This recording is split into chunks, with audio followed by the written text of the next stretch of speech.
Boudiaf, le destin brisé d'un père de la Révolution.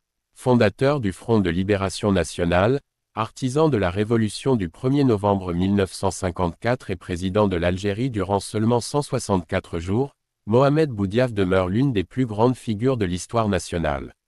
Son retour au pouvoir en 1992, après près de 30 ans d'exil, avait suscité un immense espoir avant que son assassinat ne mette brutalement fin à son projet de rétablir la paix.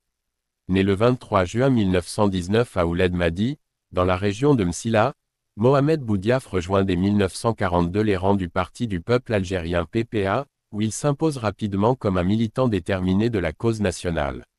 En 1954, il fait partie du célèbre groupe des 22, dont la réunion historique aboutit au déclenchement de la révolution du 1er novembre 1954. Le 22 octobre 1956, il est arrêté avec les dirigeants historiques Ahmed Ben Bella, aussi Naït Ahmed, Mohamed Kider et Mostefa Lashraf lors du détournement par l'armée française de l'avion qui les transportait du Maroc vers la Tunisie, un épisode sans précédent dans l'histoire de l'aviation civile. Après sa libération, il occupe les fonctions de ministre d'État au sein du gouvernement provisoire de la République algérienne GPRA de 1958 à 1961, avant d'en devenir le vice-président jusqu'à l'indépendance en 1962. Cependant, dès les premiers mois de l'Algérie indépendante, Mohamed Boudiaf entre en désaccord avec les nouvelles orientations politiques. En 1963, il fonde le Parti de la Révolution socialiste PRS. Arrêté puis emprisonné pendant plusieurs mois, il choisit ensuite le chemin de l'exil au Maroc, où il s'installe à Kénitra. Durant près de 30 années, il partage sa vie entre son activité de chef d'entreprise et un engagement politique exercé à distance.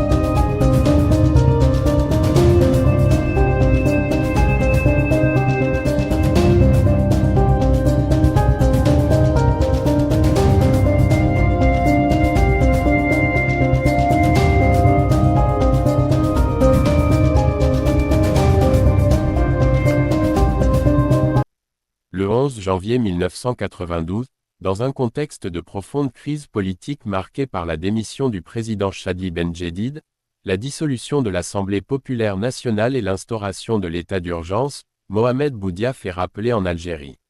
Il accepte de présider le Haut Comité d'État HCE, instance collégiale chargée d'assurer la transition à la tête du pays.